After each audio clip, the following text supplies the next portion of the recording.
vous ai dit dernièrement que je vous trouve délicieux. J'ai négligé, de le dire dernièrement.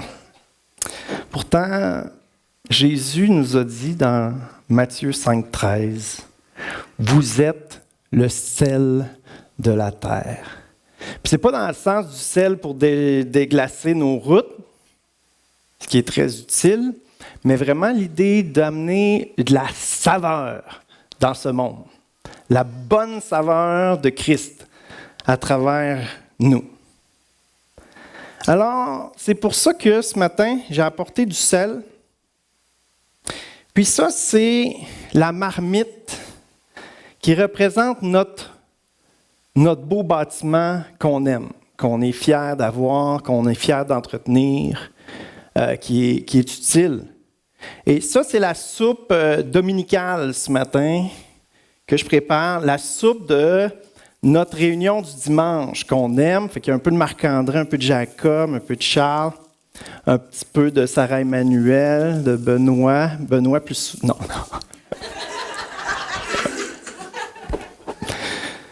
Je t'aime, mon frère. Claudette, Cindy, Ghislain, on est contents. Vous êtes toutes délicieux. Joanne, Sophia, Gaétan, Sébastien, il y a du monde, Mélodie, Jerry. Elle va-tu être bonne? Pas sûr, hein? Pas sûr. Vous êtes le sel de la terre. Puis, on s'entend que la soupe dominicale, la soupe du dimanche matin, avec beaucoup de sel, c'est salé. C'est salé longtemps. Alors, je veux proposer une autre stratégie qu'au lieu d'avoir seulement une soupe, parce qu'elle est bonne notre soupe quand même, là, OK? Mais au lieu d'avoir seulement une soupe dominicale, qu'il se passe un miracle dans l'Église. Non, mais j'ai vidé le sel, puis il est tombé dans les salières. Déjà là, il y a un miracle là, qui se produit. Et là, imaginez que le sel de la terre que nous sommes se retrouve dans 6 belles salières qui se répandent à Guadeloupe. Guadeloupe. Beauceville, est-ce Beauceville de représenter? Beauceville est là. Super. Je viens de voir Courcelles. On a-tu Saint-Martin?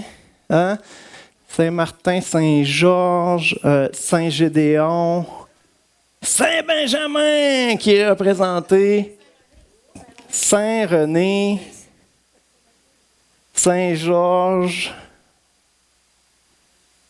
Non, mais le sel de la terre. Nous sommes le sel de la Beauce. C'est ici qu'on répand la bonne saveur de Christ, qu'on est appelé à la répandre. Pas juste dans notre excellente soupe dominicale, qu'on est heureux de vivre ensemble à chaque semaine, qui fait du bien. On goûte à la saveur unique un petit peu les uns des autres et c'est beau, ça fait du bien, c'est merveilleux. Mais, est-ce que la Beauce a besoin de sel un petit peu aussi? Est-ce que notre société a besoin de sel? Est-ce que les gens ont besoin de découvrir la saveur de Christ? Ça fait plusieurs semaines qu'on parle d'être tissé serré comme Église. On parle de petits groupes qui sont ensemble. Puis là, ceux qui ont un cœur pastoral, qui aiment l'Église, là, ils jubilent dans leur cœur parce que eux, leur verset préféré, c'est qu'il est doux, qu'il est agréable pour des frères d'être ensemble. Et là, ils sont c'est formidable, c'est merveilleux. Aimez-vous les uns les autres. Ça, c'est quelqu'un qui a un cœur pastoral. On est bien ensemble. Celui qui a un cœur d'évangéliste, là, lâche-moi les uns les autres. Là. Il y a des perdus dehors, il faut les rejoindre. Alors ce matin, ceux qui ont un cœur d'évangéliste, un cœur pour la mission à l'extérieur de l'Église, là, vous allez être rassurés. Non, les groupes connexion, ce ne sera pas juste pour se flatter le dos les uns des autres, mais il y aura un potentiel de salière dans différentes régions qui va pouvoir répandre la saveur de Christ d'une manière unique. Si vous avez des rêves dans votre cœur de voir Dieu agir de différentes façons, ce matin, je crois que c'est un encouragement à raviver ça. Saint-Esprit, qu'est-ce que tu as déposé en moi? C'est quoi les rêves que j'avais quand j'étais un jeune chrétien fougueux? Je crois que le Seigneur peut raviver quelque chose dans les cœurs. Le titre du message, c'est « Des petits groupes en mission ». S'il y avait un sous-titre, on peut dire « Déployer le potentiel missionnel de l'Église ». Pas un mot missionnel, mais j'aime pas missionnaire parce que ça sonne comme outre-mer. Mais déployer le potentiel missionnel, l'impact que l'Église peut avoir en se dispersant. Oui, en se séparant. Ça fait un petit brisement de cœur parce qu'on aime ça, être tous ensemble. Mais il va y avoir plusieurs avantages à ça. J'ai dit que celui qui a le cœur pastoral, c'est doux d'être ensemble, aimons-nous les uns les autres, mais le verset préféré de ceux qui ont un cœur d'évangéliste, c'est « Allez, faites de toutes les nations des disciples ». Alors, on parle plus de cet élément-là ce matin, et même il y a des liens à faire entre les deux, parce que ce que le cœur pastoral chéri est un instrument qui doit servir à la mission, au rayonnement de l'Église, qui va attirer des âmes à Christ et qui va faire une multiplication de disciples dans ce monde. On sait, on en parle souvent, ce que c'est de représenter Christ d'une manière personnelle, de nous-mêmes. Chacun d'entre nous est un disciple de Jésus-Christ qui vit pour Dieu avec passion. On a chanté, c'est la raison pour laquelle je vis. Ça veut dire tout ce que je vis, c'est pour Jésus que je le vis. Je vis ma famille, je vis ma carrière, je vis même mes divertissements. Je prends soin de moi parce que Dieu m'a créé, il veut me faire du bien, il veut que je sois en forme, il veut que je sois fort pour être un ouvrier pour le royaume. On en parle souvent et on a cette mentalité-là qui pense beaucoup à l'individu dans notre société. Nous-mêmes, on pense comme ça. Mais ce matin, je veux nous amener à réfléchir à un impact plus collectif. Faire partie d'une équipe. Il y en a qui aiment les sports d'équipe. Oui? Non? Un petit peu? Joueur de basket tout seul sur le terrain, 1 contre 5, ça ne marchera pas. Hockey, soccer, volleyball, ça prend une équipe. Il y a des choses des victoires qui peuvent être gagnées en équipe et non pas tout seul. Il y a un témoignage chrétien qui peut avoir un impact extraordinaire, mais en équipe et non seulement individuel.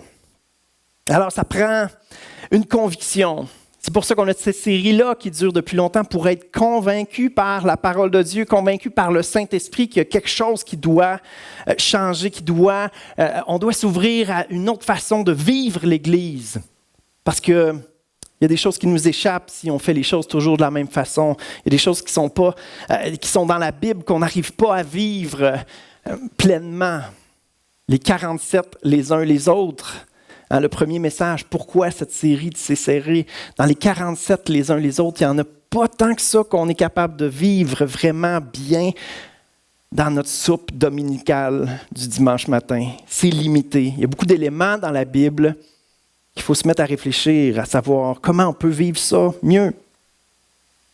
Jésus va dire ça, faites de toutes les nations des disciples. Il le dit à tous ses disciples qui sont là à ce moment-là. Mais ça ne veut pas dire qu'il veut qu'ils le fassent toute la gang ensemble tout le temps. Parce qu'il dit, faites de toutes les nations des disciples. Alors, si toute la gang y va partout en même temps, ça va prendre du temps à faire le tour. Alors, ça implique cet élément-là de se séparer, se disperser et d'aller partout, chacun à différents endroits, et de rejoindre les nations, rejoindre ce monde, non pas en restant toujours ensemble. Alors, comment l'Église le faisait au départ dans les Actes des Apôtres? On lit dans Actes 5. Chaque jour, dans le temple, vive les rassemblements, tout le monde ensemble, les célébrations, et dans les maisons. Ils ne cessaient pas d'enseigner et d'annoncer la bonne nouvelle de Jésus, le Messie. La célébration est extraordinaire. Mais il y a cet élément-là intime qui est très, très, très important aussi. Voici un des versets qui m'a le plus longtemps laissé quand même sceptique. Un verset avec lequel je suis plus ou moins d'accord. Jésus a dit, avant de monter au ciel, en vérité, en plus il insiste. Quand il dit en vérité, c'est parce que c'est vrai de vrai, là, tu sais. Celui qui croit en moi fera aussi les œuvres que je fais, et il en fera même de plus grandes, parce que je vais vers mon Père. Amen, c'est la parole de Dieu qui le dit. Et là, l'explication que j'entendais souvent, c'était que oui, remarquez, le foulard de l'apôtre Paul circulait et les gens touchaient le foulard et ils étaient guéris. On a vu ça, quelqu'un qui a touché la tunique de Jésus, qui a été guéri, mais un foulard qui circule. Il y a des gens, Pierre marchait et son ombre, malheureusement mon ombre est par l'arrière, prendrai les lumières vers l'avant pour que peut-être mon ombre vous touche et que vous soyez guéris comme c'est arrivé avec l'apôtre Pierre. Je vous raconte deux histoires de l'Église primitive qu'on lit dans les Actes. Ceux qui croient en moi feront des œuvres plus grandes. Et j'entendais ça, puis je disais, oui, c'est bien, c'est des beaux miracles extraordinaires. Des miracles, c'est déjà extraordinaire, mais c'est comme s'ils se démarquent des miracles qu'on voit le plus souvent. Mais dernièrement, j'ai allumé sur quelque chose. Parce que un élément qui faisait que ça me dérangeait un peu, c'est qu'il dit des œuvres plus grandes, alors que ce que Jésus va honorer, ce que Jésus va mettre, va élever en termes d'honneur, en termes de grandeur, c'est quoi? C'est le service. Que le plus grand parmi vous soit le plus petit, soit serviteur, il lave les pieds. Fait qu'il fera des œuvres plus grandes. Il y a cet élément-là qui faisait que ça me dérangeait aussi. Faire des œuvres plus grandes que Jésus. Mais j'ai allumé sur quelque chose. Que Jésus, dans le verset, c'est ce qu'il dit. Parce que je vais vers mon Père. Et qu'est-ce que ça lui a permis de faire en allant vers son Père? Ça a été d'envoyer le Saint-Esprit dans les croyants, dans les chrétiens, pour que tous ces disciples-là deviennent un corps, le corps de Christ, qui représente Christ physiquement et qui, collectivement, peut faire quelque chose de beaucoup plus grand que ce que Jésus a fait dans son ministère alors qu'il était limité dans un corps. Ah, vous n'êtes pas aussi excité que moi d'être rassuré par ce verset. Non seulement moi, en plus, ça me diminue un peu la pression que je peux mettre sur moi, dans le sens que, c'est aussi beaucoup parce que je fais partie du corps de Christ, puis qu'ensemble, on va accomplir des choses plus grandes. On va avoir un déploiement beaucoup plus grand que ce que Jésus a accompli quand il était sur la terre. C'est-tu pas excitant de se dire, on va faire des choses plus grandes que Jésus? À la gang, on est plus hot que Jésus. Non, c'est son esprit qui agit, c'est lui qui est hot encore, mais vous comprenez? Wow! Puis c'est ce que Jésus a dit, Préparez-vous à vous pomper le chest, vous allez faire des choses plus grandes que moi. Ensemble, on a de quoi se pomper le chest, on a le Saint-Esprit, il nous l'a envoyé, il est allé vers le Père, puis on représente Jésus sur terre. Watch out la Beauce, Jésus débarque, puis on est une armée qui le représente. Yeah! Collectivement, à pouvoir rejoindre les nations, un impact mondial, puis c'est ce qu'on voit. On est à quelques kilomètres ici d'Israël, n'est-ce pas? Et ça s'est rendu ici, 1990 ans plus tard. À travers l'Église, Jésus agit partout. C'est beau, à entendre quand même. À travers l'Église, Jésus agit partout. Extraordinaire. L'Église, est appelée à avoir un impact plus grand, plus large que Jésus dans son ministère. C'est une phrase, moi, qui me renverse à la fois, puis qui me rassure avec ce verset-là qui me dérangeait. Mais c'est parce que souvent, quand un verset nous dérange, c'est qu'il y a des vérités encore plus élevées à découvrir. Et là, c'est des bijoux, c'est des trésors qui tombent dans le cœur, qui augmentent notre foi. notre joie de servir le Seigneur. Collectivement, en tant que corps, l'Église peut contribuer à l'avancement du royaume encore plus que ce que Jésus faisait quand il était sur terre. On le représente physiquement. On va voir plusieurs avantages de former des petites équipes pour représenter Jésus. Non plus seulement célébrer tous ensemble le dimanche matin, mais vivre pour Jésus au sein des petits groupes. Ce chant-là m'a vraiment fait du bien ce matin. C'est la raison pour laquelle je vis. C'est la raison pour laquelle nous vivons l'Église. C'est la raison pour laquelle nous existons. Et j'imagine chacun des petits groupes se réunir et chanter ce chant-là. C'est la raison pour laquelle nous vivons. Pour t'adorer, pour te représenter, pour vivre pour toi. Parce qu'adorer Dieu, c'est pas juste des chansons, les mains dans les airs, c'est vivre pour Dieu. Notre vie est une louange pour Dieu. Il faut sortir ça de la tête que la vie chrétienne, c'est d'être assidu à l'Église, lire sa Bible puis prier. Non, la vie chrétienne, c'est toute ta vie. Chaque aspect de ta vie. Dieu prend plaisir en chaque aspect de ta vie quand tu le vis par amour pour lui. Avec la foi que Dieu, c'est mon bon regard sur toi, il prend plaisir en toi. Je ne suis pas en train de dire qu'être assidu à l'Église, puis de prier, puis de lire, c'est pas important. Je suis juste en train de dire que c'est pas juste ça, la vie chrétienne. Ça, c'est être un bon chrétien. Mais Jésus nous appelle à être un disciple qui va faire encore bien plus les choses qu'un bon chrétien fait parce qu'il est passionné de vivre pour Dieu 24 heures sur 24, 7 jours sur 7. C'est sûr qu'il veut parler à Dieu. Il parle tout le temps. C'est sûr qu'il veut prendre des temps avec lui parce qu'il y a des défis, des combats. Il a besoin de se ressourcer, d'aller chercher sa force en lui. C'est sûr qu'il veut lire sa Bible. Il voit Jésus agir. Il veut le connaître plus. Il lit sa Bible. C'est sûr qu'il veut aller à l'église. Il y a de quoi célébrer avec ses frères et sœurs. Il ne vient pas pour recevoir à cause qu'il est à sec. Il vient pour célébrer parce qu'il a vu Jésus agir tous les jours de la semaine. C'est ça, un chrétien vivant, c'est ça, quelqu'un qui vit pour Dieu. Et oui, on est tous attachés à Jésus, on veut tous devenir comme lui, mais bien souvent, on a besoin de voir d'autres frères et sœurs, d'autres disciples de Jésus-Christ. Comment tu vis ça concrètement, toi? Puis on a des questions, puis on a besoin les uns des autres, on a besoin d'encouragement pour avancer. Plusieurs avantages de créer des petites équipes. C'est ce qu'on va en voir 6 ce matin. J'espère qu'il y en a certains qui vont allumer un feu dans votre cœur. Premièrement, chaque membre de l'équipe participe. Comme on dit, chacun peut mettre son petit grain de sel. J'ai pensé à cette blague-là cette semaine, puis je me trouvais comique. Chacun va pouvoir mettre son petit grain de sel unique, puis on va pouvoir goûter à ça beaucoup plus qu'en étant une grande foule ensemble. Petite équipe égale multiplication de l'œuvre de l'Église. Regardez, Jésus va faire ça. Le Seigneur désignait encore 70 autres disciples. Il y en avait 12, n'est-ce pas, qu'on appelait les apôtres. Et là, il y a 70 autres disciples que Jésus va nommer et envoya 2 par 2 dans toutes les villes, dans tous les endroits où lui-même devait aller. Il leur dit, la moisson est grande, mais il y a peu d'ouvriers. Priez le maître de la moisson d'envoyer des ouvriers dans la moisson. Allez-y. La moisson est grande.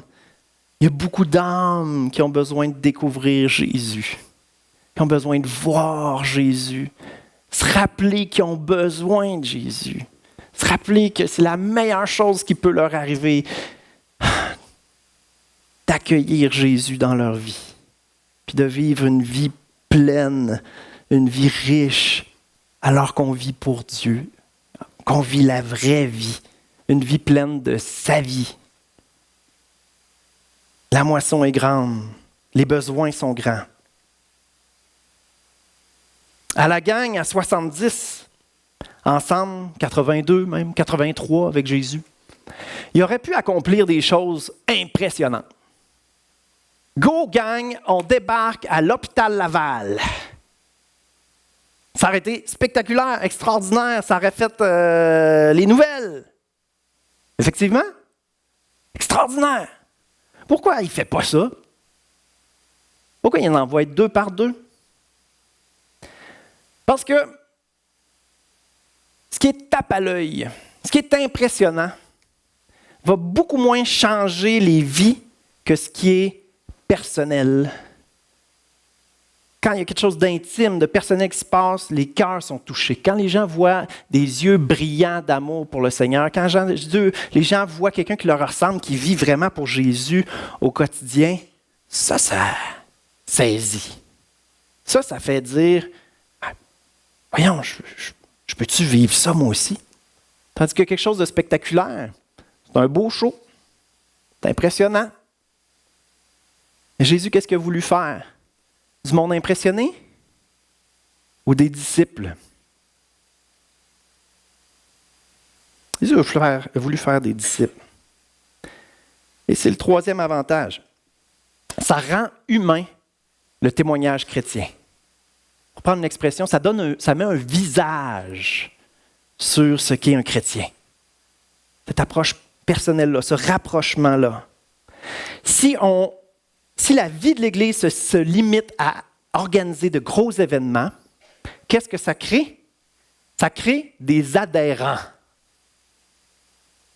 Si l'Église travaille à créer des contextes où il y a des contacts, des relations, un partage intime qui se fait, l'Église va produire des disciples.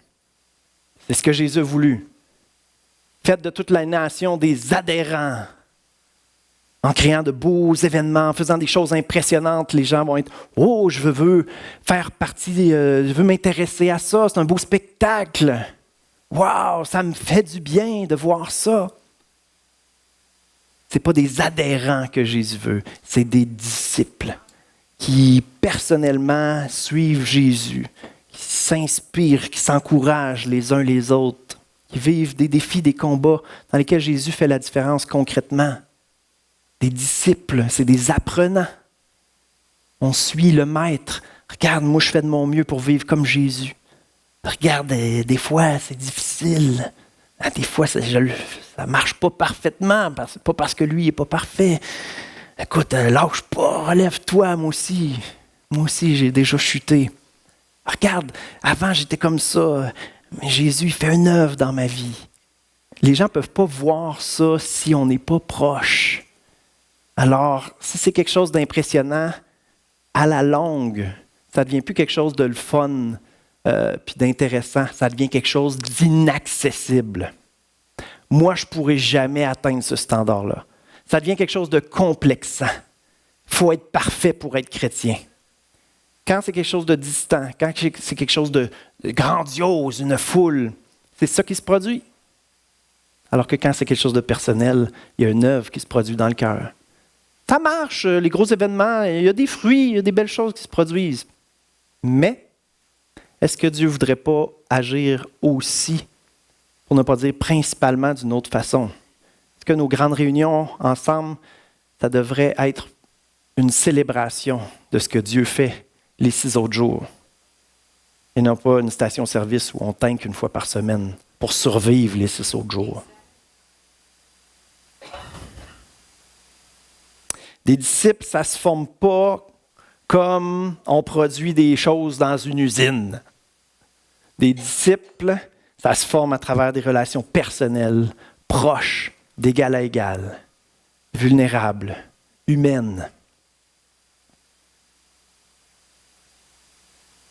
Même, on est un disciple toute notre vie.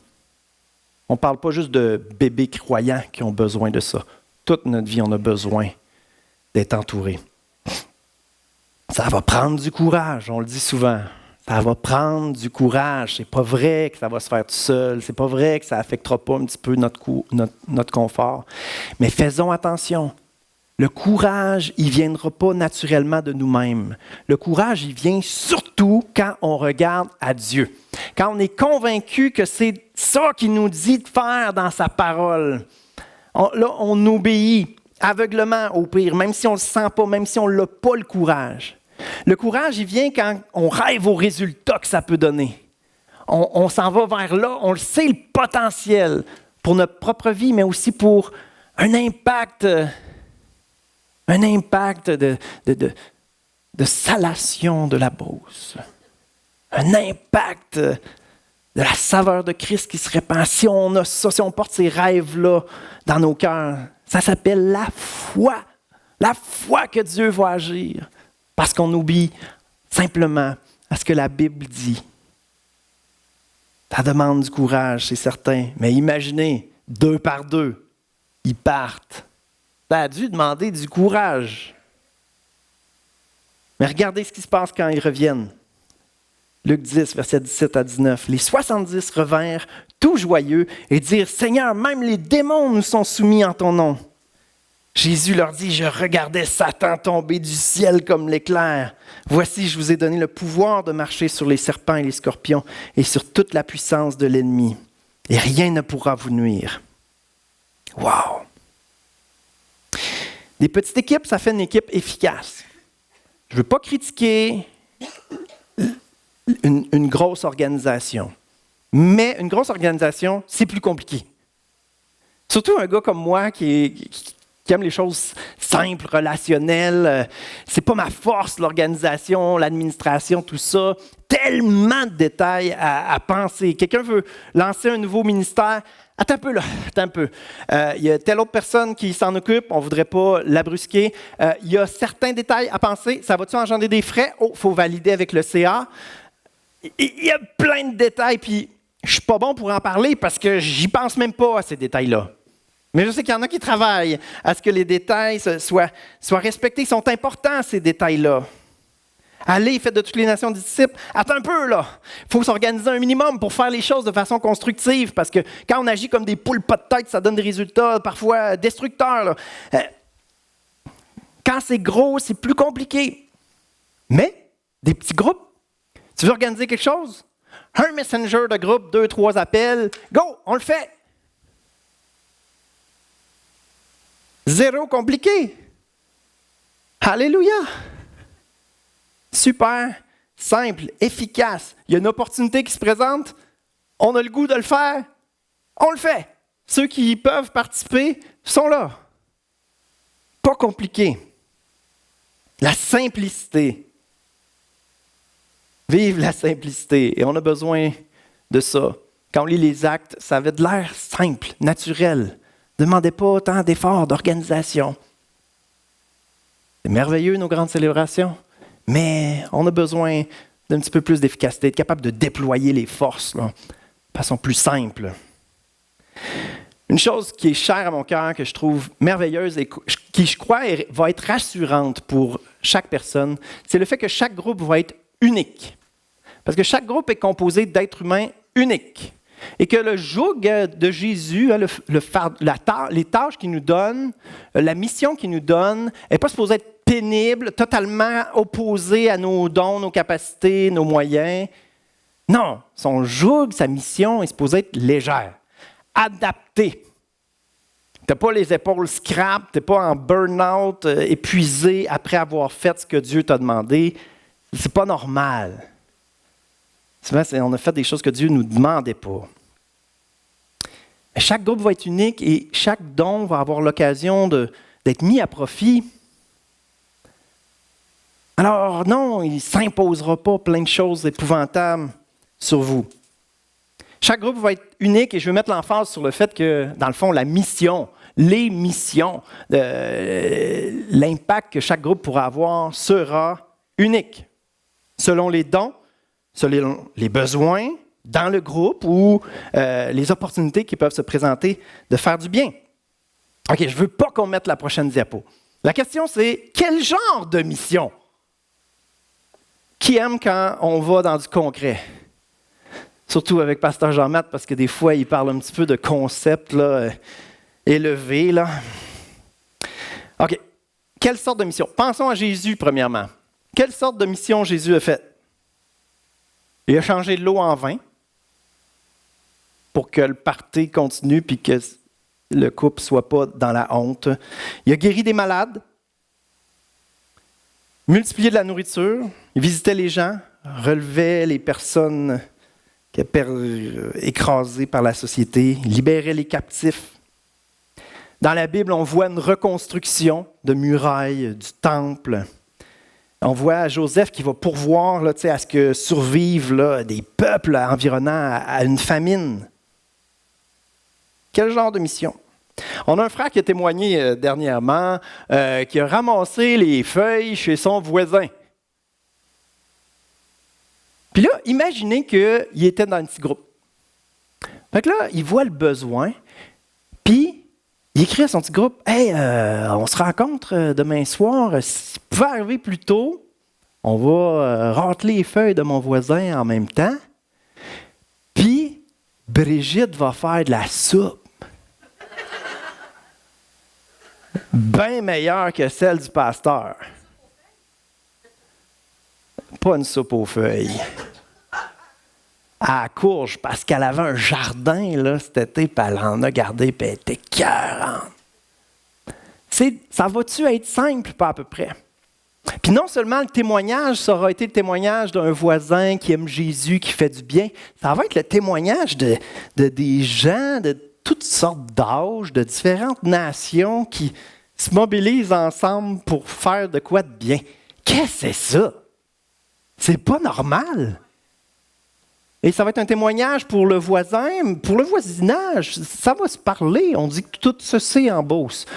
Que les bonnes choses se sachent en Beauce, et que les choses que Dieu fait, que sa renommée se répande par les œuvres qu'il accomplit à travers nous, à travers l'Église. Quel témoignage ce serait? Ça a été un témoignage déjà de le faire tout seul, mais que ce soit un petit groupe, puis quel bon temps il y aurait eu ensemble à faire du bien, à manger de la soupe. J'ai hâte de goûter à la soupe à Brigitte, soit dit en passant. Petit message. Tout simple. Quel beau témoignage ce serait. Notre mentalité du royaume doit s'élargir à quelque chose de tous les jours, puis quelque chose de simple, juste des belles choses que Dieu veut faire. J'ai parlé de toutes sortes de choses que Dieu a faites, reconstruire une muraille, changer de l'eau en vin. Ça ne ressemble pas à des ministères d'église, ça. C'est juste de faire du bien. Ça dépend des dons des gens. Vous êtes bon pour organiser des événements? Parfait. Vous allez avoir à cœur d'organiser quelque chose, peut-être pour l'Église, une veillée de Noël. Envoyez donc, organisez ça ensemble. On va vous aider. Vous êtes bon pour la déco, pour des travaux d'entretien, pour des chants. Vous avez à cœur les enfants. Faites une activité spéciale pour les enfants, de la communauté ou de du voisinage, du petit groupe. Les personnes âgées, les familles, les personnes seules, il y a de la place à la créativité. Manifester la saveur de Christ.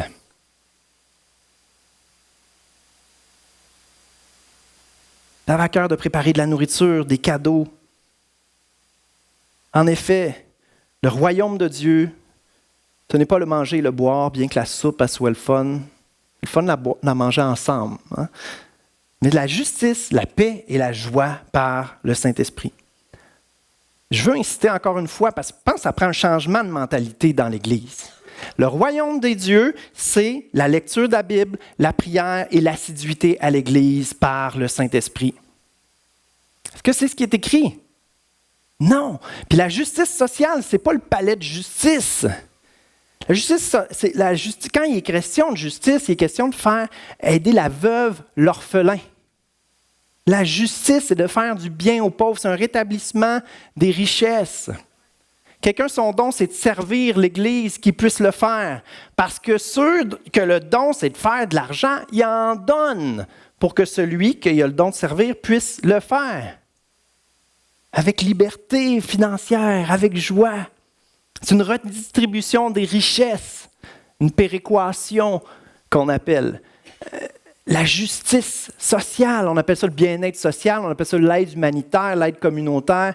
C'est pour ça que je vous dis, comme chrétien, en 2023, il faut changer de mentalité. Il faut comprendre que des fois, la Bible elle parle de des choses que dans notre tête, ça fait allumer quelque chose, mais c'est pas ça. Justice n'égale pas palais de justice, égale justice sociale. Prendre soin des pauvres, restaurer l'inégalité des richesses. Là, c'est l'État-providence qui fait ça. Non, l'Église doit continuer de le faire. Ça va impliquer de diminuer notre niveau de vie pour se libérer des ressources financières pour pouvoir investir dans l'avancement du royaume. Mais l'économie peut tellement cracher qu'il faudrait que les chrétiens se préparent à ça. Réduire le niveau de vie pour être prêt à toute éventualité et pouvoir continuer de faire du bien, peu importe ce qui se produit. La paix et la joie. La joie, ça sonne comme quelque chose de superficiel, d'enfantin. C'est pas très spirituel, ça. Le royaume de Dieu, c'est la justice, c'est la paix, c'est la joie par le Saint-Esprit. C'est simple, c'est beau, c'est bon. Même si des non-chrétiens sont capables de faire des bonnes choses, ça n'enlève pas le fait que le royaume de Dieu, c'est la justice, la paix, la joie par le Saint-Esprit. C'est pas parce qu'on fait quelque chose que des non-chrétiens font aussi que c'est plus quelque chose de chrétien. C'est simple, puis c'est beau. On le fait avec amour pour Dieu, on le fait avec foi, que Dieu prend plaisir en ça. Le marché de Noël d'hier, c'était spirituel.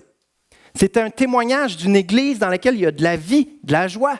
On est heureux d'être ensemble. Des beaux produits. Pourquoi? Parce que Dieu a donné des talents aux gens. Et on pouvait jaser avec les gens.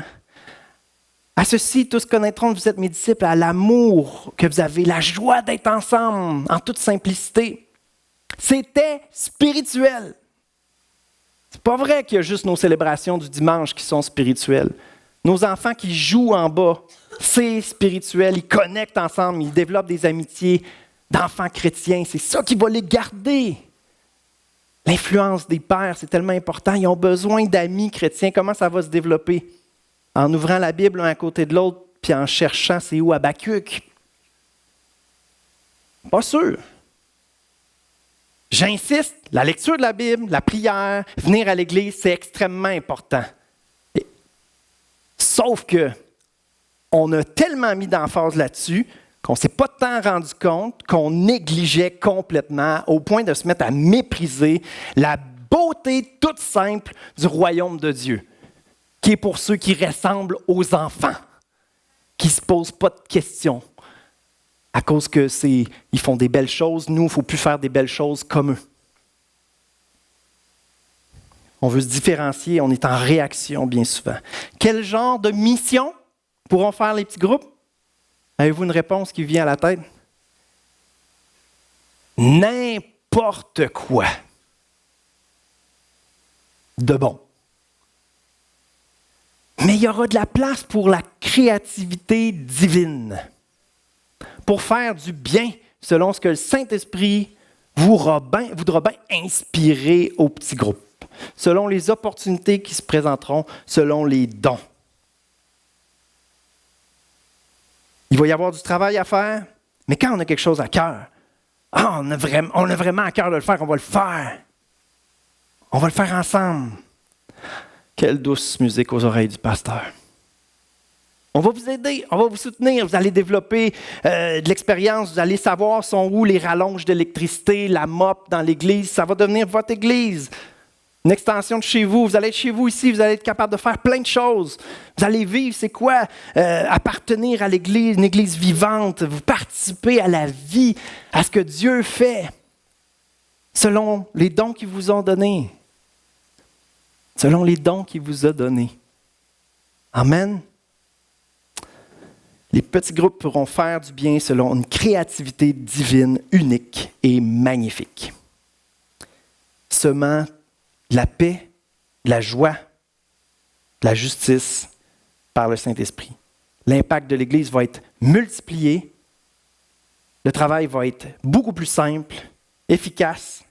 Oui, ça va demander du courage, mais chaque membre pourra contribuer en toute simplicité à l'avancement du royaume. C'est ça le rêve au cœur de cette série-là. Dieu qui agit avec un déploiement des dons, explosion des dons, mise à profit des dons dans l'Église. Un déploiement où les choses sont plus simples, plus naturelles, avec cette ouverture à qu'est-ce que Dieu veut faire parmi nous, qu'est-ce que Dieu veut faire au milieu de nous. J'ai une illustration pour nous en terminant. Imaginons qu'on est ensemble une grosse compagnie de pêche depuis longtemps. Et il y a un beau gros lac, le lac de Galilée, juste à côté, ici, qui est un lac particulier. Il y a un lac en bas qui s'appelle le lac Araignée. Et c'est un lac comme ça, mais on l'appelle le lac Pieuvre, parce qu'il y a encore plus de pattes que l'araignée. Bref, il y a plein de ramifications dans ce lac-là. Il est assez particulier. Et nous, depuis des années, comment on fonctionne? En fait, on a un énorme bateau avec des énormes filets. Okay? Et on fait la pêche comme ça. Depuis des décennies. On a toujours fait comme ça. Mais là, à un moment donné, on s'arrête, on réfléchit. Puis on analyse. D'un, notre bateau n'est pas très mobile. Et il y a bien des ramifications que c'est inaccessible. De deux, nos filets sont tellement grands qu'on se rend compte de plus en plus qu'il y a des petits trous ici puis là, puis on en échappe des poissons. Mais on a toujours fait comme ça. Bon, on va s'arrêter. On va revenir aux sources, aux rudiments de la pêche, aux techniques les plus efficaces. On a toujours fait comme ça, mais on va se donner la peine de réfléchir, de faire des recherches. Puis on apprend que, habituellement, une technique de pêche avec des plus petits bateaux, des équipages de 5 à 12 personnes, c'est beaucoup plus efficace. Fait qu'on vend notre gros bateau, puis on achète 8 bateaux plus petits, puis on sépare les équipages. 7-8 équipages. Et là, après 2-3 jours, ils reviennent. Hey, on a fait la moitié de ce qu'on faisait à la gang, tout le monde ensemble. Chaque équipe a fait la moitié de ce qu'on faisait ensemble, fait qu'on a fait 4 fois plus. Puis tout le monde est excité, tout le monde est content. On célèbre ensemble. Qu'est-ce que Jésus a dit à ses disciples qui étaient des pêcheurs? Pierre, André, 2 frères, Jacques et Jean, qui travaillaient dans l'entreprise familiale, il leur a dit, « Je ferai de vous des pêcheurs d'hommes. » Très belle leçon de pêche. Nos grandes célébrations, c'est notre gros bateau. On a toujours fait ça comme ça. Ça a marché, ou ça marche. Mais c'est vrai qu'il faut reconnaître ça rentre par une porte, ça sort par l'autre. C'est pas vrai que c'est si efficace que ça. Puis nos filets. Là, on n'aime pas ça comparer les êtres humains à des poissons. Pour nous réconcilier avec le concept du filet, on va lire une belle image poétique qu'on trouve dans le livre d'Osée. C'est par des liens d'une tendresse toute humaine et des cordes d'amour que je le conduisais. C'est ce que Dieu dit par rapport à son peuple. Okay? Des liens de tendresse, des liens d'amour. C'est à l'amour que les gens accrochent sur Jésus, veulent découvrir, veulent connaître Jésus. On veut des pêches prolifiques, on veut voir nos églises débordées, on veut voir l'œuvre de Dieu, la renommée de Christ, la saveur de Christ se répandre. Alors on revient à la Bible, on revient aux Écritures, c'est ce qu'on fait depuis le début de cette série-là. Puis effectivement, on constate que on vit peut-être pas vraiment, on vit pas à 100% du tout ce que la Bible enseigne de ce que devrait être la vie de l'Église. Alors, on va au moins essayer. On va au moins essayer. Je pense pas qu'on va perdre notre salut si on essaye quelque chose d'un petit peu différent. On revient à la Bible, on examine. Et effectivement, ce n'était pas nécessairement des gros événements. Jésus, on dirait qu'il aimait beaucoup des moments plus intimes. Il nous a appelés à former des disciples. Mais ça va prendre une Église qui est convaincue, qui y croit, qui ose essayer, qui a le courage d'essayer quelque chose. On n'aime pas le nouveau, on n'aime pas le changement. Mais si la Bible dit, à ta parole, Seigneur, on va jeter les filets. À ta parole, Seigneur, on va faire quelque chose de différent. Seigneur Jésus, je demanderai aux musiciens de s'approcher, puis j'aimerais qu'on refasse ce chant-là. C'est la raison pour laquelle nous vivons, pour t'adorer, mon Dieu. On veut vivre pour toi. On veut t'obéir, on veut te servir. On veut vivre ce que ta parole nous enseigne. Tu nous as dit d'aller, tu nous as pas dit le comment tant que ça. Tu as laissé ça entre nos mains de discerner, de découvrir c'était quoi tes priorités. OK, tu veux qu'on fasse des disciples. OK, on est ici en Beauce. Comment on peut rejoindre les gens? C'est pas vrai que Dieu nous a donné tout le comment. Il nous a dit d'aller. Puis après ça, de faire notre mieux. Et il y a des temps où il faut s'arrêter, réfléchir, analyser. Puis oser, essayer. Des fois, on se trompe, mais on apprend, on corrige, on progresse. Quand on n'essaye rien, on n'apprend pas grand-chose. Alors, Seigneur, je te demande de fortifier notre courage, fortifier notre foi. Je te demande de restaurer des rêves, Seigneur. Je sais qu'il y a des gens qui sont chrétiens depuis longtemps, Seigneur, qui avaient une fougue, des rêves complètement fous, Seigneur, puis qui n'ont pas vu que ça pouvait faire partie de l'avancement de ton royaume, Seigneur, parce que c'était trop out of the box, qu'on dit. C'était trop différent. Ça ne cadrait pas dans le cadre là, de ce qui semblait idéal pour l'Église, d'une assiduité à l'Église, de Bible, de prière. Moi, je voyais en dehors des murs de l'Église, je voyais que, Seigneur, tu voulais briller, tu voulais nous utiliser, Seigneur. Oh Dieu, je te demande de ranimer ces rêves-là. Que ceux qui sont doués pour enseigner, enseignent. Que comme Église, oui, on soit des hommes, des femmes de prière qui prient tout le temps et qui viennent prier ensemble, Seigneur. Mais Seigneur, que ceux qui sont appelés à défricher des terrains, à abattre des forteresses, Seigneur, en dehors de l'Église, qu'on puisse les soutenir, les encourager, les suivre et briller ensemble d'une manière qui ressemble à tes enseignements de la Bible, Seigneur. Avec courage. Donne-nous, Seigneur, ce zèle-là pour oser essayer, Seigneur. Oser te suivre. Oser faire ce que tu nous demandes. Mais Seigneur, je te prie de déposer une conviction dans les cœurs, oh Dieu.